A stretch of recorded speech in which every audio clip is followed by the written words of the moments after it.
안녕하십니까. 방금 소개받은 K커피 연구지원팀의 팀장 김은자라고 합니다. 오늘 저희 학술대회에 주어진 시간이 총 1시간 30분 정도입니다. 총 4분의 발표자가 있으시고 또 토론자가 있으시기 때문에 상당히 시간이 촉박합니다. 저희가 각각 발표 15분 정도 진행하시고 토론자분들께서 간단하게 5분 정도, 물론 이제 시간이 촉박하지만 그래도 흘러가서 또 질문하실 부분들이 있으시면 따로 또 말씀을 해주시면 될 것 같습니다. 길게 지체하지 않고 바로 첫 번째 발표는 백석대학교 관광학부 이은규 교수님께서 한국 대중가요제에 나타난 커피의 특수성 연구라는 주제로 발표를 먼저 진행을 해주시도록 하겠습니다.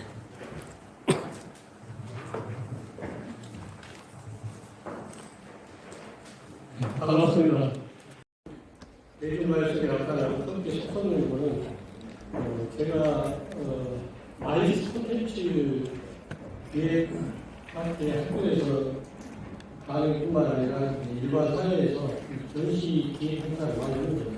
그중에 커피 관련한 전시를 많이 하다 보니까 커피를 분석하는 분이 많아서 그중에 대중가요 속에 나타나는 커피 특성을 좀 했습니다.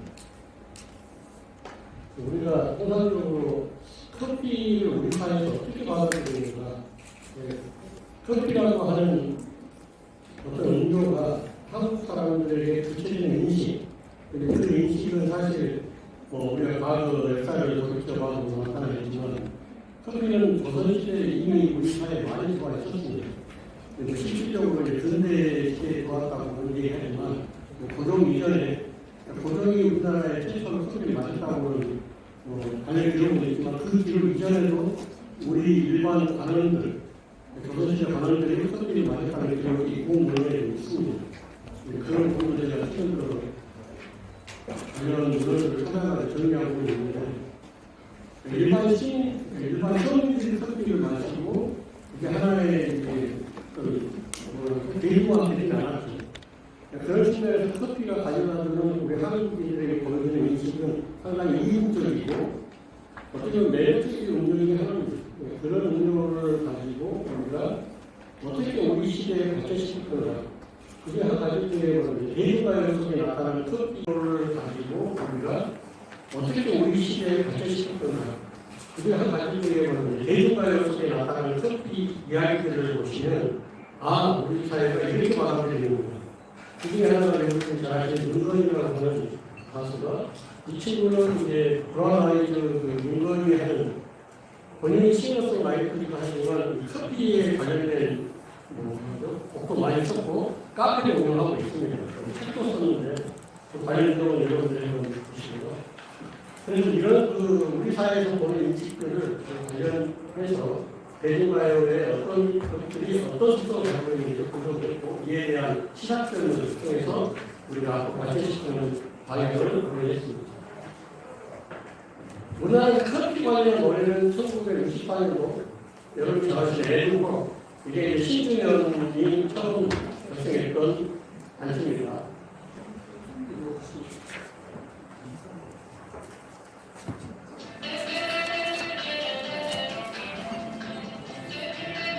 이게 초창기에 이 버전으로 나왔습니다. 음악입니다.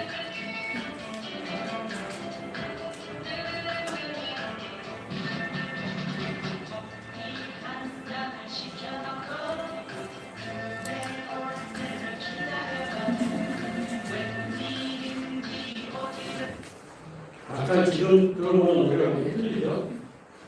그리고 그 다음에 이 내성을 깨우는 노래를 가지고 퍼시스턴트가 커피 한 잔이라고 하는 노래로 다시 부릅니다. 그래서 들어보십시오.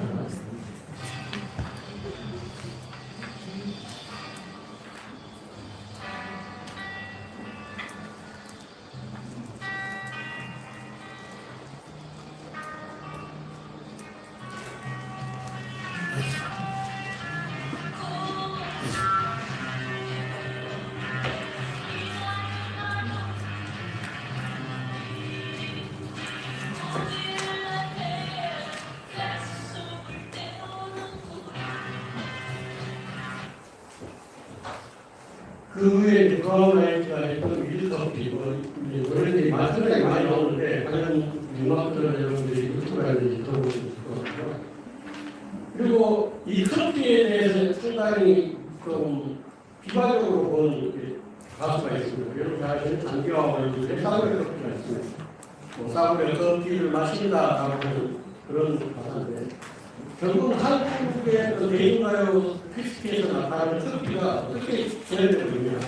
이걸 이제 멜론과 버스에서 우리나라 주요 언론 사이트에서만 제가 자료조사를 한 겁니다. 이게 이제 조용필, 선재지 사이 방탄 소년단으로 이어지면서 BTS도 커피 관련한 노래를 했었는데 이 한국 가요가 가져다주는 우리 한국은 K-팝이죠. 이 K-팝이 K-컬처럴 시대를 여는 데 큰 역할을 했습니다. 그 중에서 커피와 같은 특정 주제, 어떻게 보면 커피처럼 정치적이면서 이데올로기적이면서 어떻게 보면 우리 일상의 삶까지 지배하는 그런 의미는 역대 없었다. 우리가 동양의 차문화를 얘기하는 티도 그런 측면에 어떻게 보면 국가와 국가 간의 전쟁을 일으킬 정도로 차별적이라고 하는 얘기는 우리가 생각하는 이상입니다. 차를 가지고 전쟁을 하나라고 생각할 정도인데 커피도 마찬가지라고 커피가 지금도 그런 정치적, 이데올로기의 특성을 가지고 있다. 그런데 우리 사회에서는 이 커피가 가져다주는 특성 중에 하나가 어떤 이익적인 면에서 우리들의 어떤 마음을 여는 또는 문을 닫는 또는 어떤 기다림 이런 여러 가지 어떤 속성들을 가지고 있는 거죠. 그래서 이런 측면에서 커피에 관련된 내용을 연구를 했습니다. 그러다가 2002년도에 커피를 바라보는 시각이 좀 완전히 바뀝니다. 왜냐하면 감미아의 그 사우디의 커피부터 시작해가지고 어떻게 보면 본격적으로 등장하면서 커피를 어떻게 바라봐야 되는지 앞으로 우리 커피 협회에서 커피 산업이 이렇게 발전할 것이라고 하고 얘기하면서 준비를 해야 된다. 최근에 중앙이 커피 생산량이 88%까지 감소해서 기후변화에 대응해야 되는 거죠. 우리 사회에서도 조만간에 커피를 모레부터 중국 이북지방까지 어떻게 보면 서울까지 80까지도 올라와서 커피 제조를 할 수 있는 그런 시대가 없거나 너무 가까운 장래는 아니지만 조만간에 이루어질 것이라고 하는 그런 상황에서 커피가 만약에 사라지는 세상에서 인류가 어떻게 살 건가 이것도 한번 고민해 볼 필요가 있습니다. 만약에 오늘 당장 우리 정부에서 커피가 사라졌다. 우리나라에서 그랬을 때 과연 우리 인류는 어떻게 대응할 것인가 이런 얘기들을 고민할 필요가 있다. 그래서 결국은 커피가 많은 활동 속에 등장하고 전파되고 확산되는 것은 결국은 커피가 지니고 있는 다양한 속성 때문이라고 생각하고 제가 대중가요에 나오는 커피 이야기들을 분석을 하기 시작한 겁니다. 사실 제가 다음번에는 문학작품 속에 나타나는 커피도 좀 했다고 우리가 50년대, 60년대, 70년대 부족한 상황에 산업에 있을 때 문화인들이 바라봤던 커피 그런 속성이 좀 이제는 2000년도 우리가 풍요를 부과하는 시대에 바라보는 커피와 완전히 다릅니다. 특히 MZ세대 또는 요즘에 이제 잘파 세대라고 하죠. 알파 세대 포함해서 2010년 이후에 태어난 아이들이 바라보는 커피는 또 다른 의미를 가져다 줍니다. 그래서 커피 속성을 좀 체계적으로 분석할 필요가 있어서 본 연구를 하게 됐습니다. 연구 목적이라고 하는 것은 사실 이제 대중가요 속에 어떻게 봤을까? 근데 가장 많은 게 헤어진 연인을 못 잊었습니다. 또 헤어진 연인을 대신해주는 따뜻함과 위로의 선물, 어떻게 보면 힐링을 해주는 거죠. 그리고 더 나아가서는 사랑하는 연인을 기다리는 설렘. 우리가 커피숍에서 첫사랑을 만나거나 또는 누군가 소개팅을 하거나 할 때 기다리는 그 설렘을 노래하는 이야기. 그래서 그 설렘을 진정시킬 수 있는 진정제의 역할도 하고 있다. 또 한편으로는 전 근대하고 근대에 거치는 한국인의 커피 사랑의 어떤 커피를 얼마나 사랑하는지를 보여주는 그런 속성도 있다는 거예요. 그래서 우리가 커피를 단순 음료가 아닌 이제는 위로와 치유, 힐링, 그리고 안정제 경계까지 놓여있는 커피 속성을 이제는 삶과 죽음의 경계에서 죽기 일보 직전에 커피를 마셨다고 하는 것. 이거는 좀 가슴 아픈 이야기지만 강릉 커피 축제가 왜 그렇게 인기가 있었는가 그 고민도 한번 해볼 필요가 있죠. 왜냐하면 예전에 강릉 항에 그 마지막 죽음을 기다리고 가서 담배 한 대 피면서 커피와 가장 밀접한 우리가 기호 식품 중에 하나가 담배입니다. 그 벤치에 앉아서 커피를 마시며, 그때는 강릉항의 커피를 우리가 흔히 말하는 원두커피가 아닌 자판기였습니다. 자판기에서 커피 한 잔 뽑아가지고 마시면서 그리고 자살을 한 거죠. 이런 것들이 어떤 강릉 커피 축제의 지금의 어원이다. 그렇다고 한다면 삶과 죽음의 경계에서까지 또 사랑을 찾아서 수많은 청춘 남녀에게 사유, 희망의 끈을 행동감 있게 반영한 것이 바로 커피 노래다라고 이해하시면 될 것 같습니다. 그런 측면에서 우리가 봤고, 이제는 이제 세계 한국팬에게 국가 이미지 향상이나 한국 제품 구매기까지 이르게 하는, 그래서 대중가에 속에 나타나는 커피를 우리가 공략을 해서 한국 커피 브랜드를 선호하게 만드는 이런 K컬처의 역할도 할 필요가 있다. 그래서 이런 부분들을 우리가 다차원적으로 접근할 필요가 있어서 이 연구를 하게 되었습니다. 관련 내용은 여러분들이 선행 연구는 본문 내용을 통해서 보는 걸로 하겠습니다. 그래서 커피 관련 대중과의 분석을 보면 내 속을 채우는 거를 커피 한 잔으로 바뀌었는데, 여기에서 나타나는 속성은 기다림과 그리움입니다. 또 2006년 그 미드커피, 브라운 아이가 했던 것은 이건 이베리입니다. 또 메리솔 따뜻한 커피처럼 아티스트 샵에 관련했던 그 사랑과 따뜻함을 이야기합니다. 제발 이러지 말아요. 끝이라는 얘기 나는 항상 시작입니다. 그리고 그대 사랑하는 마음 점점 커져가고 있는 날 잘 알잖아요. 이런 이야기들. 그 커피 노래를 들어보면 그 가사 한마디 한마디가 정말 우리 말하는 절절한 사랑을 이야기하고 있잖아요. 이별을 얘기하고 그 속에 또 따뜻함을 이야기하고 있잖아요. 어떻게 보면 커피와 정말 그 본질적인 속성이 같은 맥락을 이루고 있다. 그런 점에서 우리가 커피를 바라볼 필요가 있습니다. 또 우리가 지금 커피라고 아티스트 샵이 얘기했던 여기는 사랑과 행복, 커피는 사랑하는 사람의 모든 것을 대변해주는 커피다. 또 커피 한 잔 어때? 심지어는 커피 타는 방법을 또 노래하는 가사도 있습니다. 이런 것들이 우리가 어떻게 산업적으로 활용하는가. 그래서 어떻게 보면 커피 전시할 때 이런 커피 노래를, 그리고 커피 음반을 활용하는 전략적인 접근을 할 필요가 있습니다. 관련 내용들을 뒤에 보시면 그 자료집에 있으니까 좀 보시면 될 것 같고요. 라페처 같은 경우는 아까 얘기했던 아티스트 윤건이 했던 이 친구는 다재다능하다고 소문이 났던 건데, 커피에게 사랑을 말했다라고 하는, 본인이 이제 그 이별을 당하고 나서 썼던 책이고, 그리고 나서 이제 카페를 차렸는데, 이런 것들도 하나의 재미있는 속성 중에 하나죠.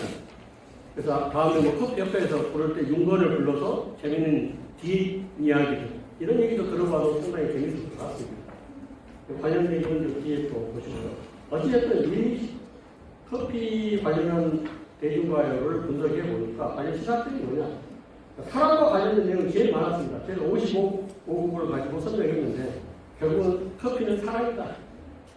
또 사랑의 상태가 첫 만남, 연애 중, 일당 중, 이별, 기다림, 다양한 커피 맛조차도 달라진다는 거죠. 우리가 보는 커피 맛은 정말 그 테이스트, 흔히 말하는 품질과 관련했다고 한다면, 일반 사람들이 커피를 바라보는 커피 맛은 내가 사랑하는 순간 어느 지점에 있느냐에 따라서 커피 맛이 달라진다고 하는 거. 이런 것도 우리가 접근할 필요가 있다는 거죠. 그래서 우리는 이별을 전문으로 하는 커피숍입니다. 아니, 우리는 사랑을 하는 사람이 와서 먹는 커피숍입니다. 이런 것도 하나의 재미있는 소재가 될 것 같습니다. 어찌됐든 우리가 커피가 여러 가지 이별이라든지 사랑을 노래하지만, 여기에 또 하나는 사랑에 중독된 삶의 위안을 받거나 힐링이 된다는 그 가사도 한번 눈여겨볼 필요가 있다는 거죠. 한편으로는 커피에 대해서 그냥 싫다는 젊은 청춘도 있습니다. 요즘 젊은 청춘들이 정말로 힘들죠. 3,000원, 4,000원짜리 밥 한 끼 먹기 힘든데 커피 가격이 4,000~5,000원 하니까 나는 무조건 커피가 싫다. 이런 젊은 친구도 있다는 거. 그런 점들을 고려해서 우리가 커피 협회에서도 이런 커피 산업을 발전시킬 때 참고했으면 하는 얘기입니다. 결국은 커피 관련 가사 속성들도 그 책자에 나와 있는 것처럼 사랑, 이별, 기다림, 그리움, 슬픈 추억, 해상, 행복, 커피로 인한 치유와 힐링, 일상이 되어버린 커피 시음과 카페 방송, 그냥 싫은 커피, 결국은 사랑, 이별이 가장 많다는 이런 점들을 고려해서 우리가 커피를 좀 일반인들이 바라보고 있구나라고 이해할 수 있을 것 같습니다. 결국은 커피에 대한 충성도가 높다는 거예요. 한번 그 특정 커피에 빠지면 다른 커피로 갈아타지 않는다는 거예요. 그래서 충성도가 증가한 이유는 결국은 신뢰, 쾌락 이 두 가지. 그리고 또 하나는 자신만의 그 공간 체계를 구성해주기 때문에 특정 카페에 간다고 하는 것. 또 여성의 사회적인 참여 증가, 또 사랑에 대한 자유롭고 성에 대한 인식 이런 것들이 결국은 개방적이고 낭만적인 요즘 세대와 어울린다고 하는 점입니다. 그래서 결론적으로 보면 결국은 우리가 커피 관련 가사 텍스트는 남녀 간의 사랑을 주제로 하고 있다는 게 가장 많습니다. 결국은 이별, 그리움, 기다림이 표출되기까지 한국 대중가요 속에서 커피로 시작되는 커피 산업의 발전 과정하고도 같은 배를 달려왔다고 이해할 수 있습니다. 그래서 우리가 커피 어떤 매장 수 추이를 봐도 그걸 이해할 수 있죠. 최근에는 뭐 BTS조차도 사랑의 시련을 극복하고자 커피 노래를 만들었다고 하니까 우리가 이런 커피를 어떻게 바라봐야 될지 우리가 말하는 젊은 세대를 이해하는데 도움이 됐습니다. 결국은 생우무한 사후안락이라고 하는 어려움에 부딪힌 사람은 이를 극복하기 위해서 어떻게든 살아남지만 안락한 생활을 영위하는 사람은 반드시 지게 된다고 하는 결국은 이별의 슬픔을 극복하면서 그런 과정 속에서 마시는 커피야말로 진정한 치유의 커피자 힐링의 커피다. 우리가 이런 부분들을 좀 더 부각시켜서 발전시킨다고 하면 한국 커피 산업의 지속가능한 발전 그리고 K컬처의 K커피가 새로운 주목을 받게 될 것이다. 이런 점에서 시사점을 제공하고 마무리하고자 합니다. 감사합니다. 네. 정말 감사합니다. 제가 이 논문을 저희 한국 커피 문화 연구에서 처음 보고 굉장히 흥미로웠습니다. 그래서 두 가지 사항에 처음 했고요. 첫 번째는 커피를 어떤 자연과학적 측면도 아니고 인문 교양학적 지식을 가지고 바라보았다는 것에 대해서 굉장히 신선하면서도 좀 충격을 받았고요.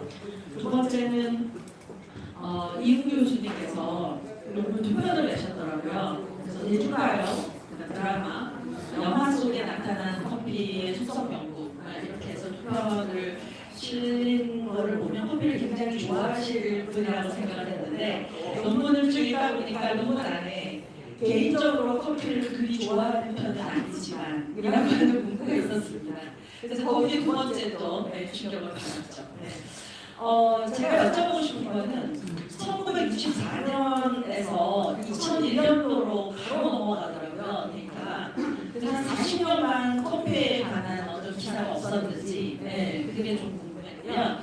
그 다음에 여기 교수님도 쓰셨지만 외국가요, 팝송에서의 앞으로 커피가 들어간 가사들을 찾아내는 것을 또 하나의 넥스 연구를 하고 싶으시다고 하셨거든요. 그래서 그런 것들이 앞으로 잘 돼서 인문 교양학적 측면에서 바라본 커피의 산업과 그다음에 우리 한국 커피의 산업이 나아갈 방향이 잘 매치돼서 한국 커피의 발전이 날로 발전했으면 좋겠다고 하는 바람입니다. 네, 감사합니다. 예, 교수님의 코멘트 잘 들었습니다. 관련해서 제가 말씀드리면 지금 최근 들어서 제가 웹툰하고 다른 파트를 같이 분석하고 있습니다. 웹툰도 최근 들어서 커피 관련한 내용이 상당히 많이 나오고 있습니다. 여러분 잘 아시는 허영만 씨도 커피에 대해서 웹툰을 만화를 만드셔가지고 웹툰을 만들고 있는데 그만큼 커피가 우리 사회에 끼치고 있는 영향이 크다. 그렇다고 한다면 우리 커피협회에 계신 분들이 훨씬 더 신중하게 우리가 커피 산업을 바라볼 필요가 있다는 거죠. 그런 측면에서 제가 좀 더욱 고민을 하고 있고요. 64년도에서 2001년도로 바로 간 게 아니고 그 사이에 중간에 있긴 한데 그렇게 많지 않습니다. 자료집에도 있지만 커피 문화 연구에 논문이 다 들어가 있지만 그 관련 내용들이 60년대에 왔다가 70년대에 사라졌습니다. 80년대 별로 관심 없었고요. 그러다가 90년대 초반에 이제 몇몇 사람이 관심을 갖기 시작하고, 여러분이 잘 아시는 장기하 씨가 싸구려 커피를 부르기 시작하면서 커피 타는 방법, 그건 맥심 커피를 가지고 한 거지만, 어찌됐든 그런 이야기들, 아마 80년대 초반에 학교 다니셨던 분들은 그 학교 도서관 자판기 100원짜리 커피에, 50원짜리 커피에 아마 매력을 당했을 겁니다. 그거 외에는 사실 모를 게 없었죠. 항상 커피 옆에는 붙어 있는 게 담배죠. 뭐 해밍웨이의 그 노인과 바다에도 나오지만 해밍웨이가 가장 좋아했던 커피와 시가, 투바산 시가. 그래서 뭐 저희 강화도에 가보시면 고려산 밑에 해밍웨이 커피도 있는데, 이런 측면들을 우리가 바라봤을 때 앞으로 이 산업은 그 무궁무진한 발전의 가능성이, 그리고 마지막으로 제가 그 개인적으로 커피를 이렇게 좋아하지 않는다고 얘기한 게, 이제 커피를 좋아하지 않는 게 아니고 커피를 너무 좋아하는데, 제가 하루에 커피를 한 24잔 먹습니다. 그래서 저보고 커피에 이제 너무 많이 먹다 보니까 좀 인해 바뀌지 않았냐라고 해서 최근 들어서 줄이긴 한데 반어법을 좀 쓰거든요. 커피를 될 수 있으면 줄이려고 노력하고 있습니다. 그러면 우리 김경희 교수님 코멘트 고맙습니다. 감사합니다.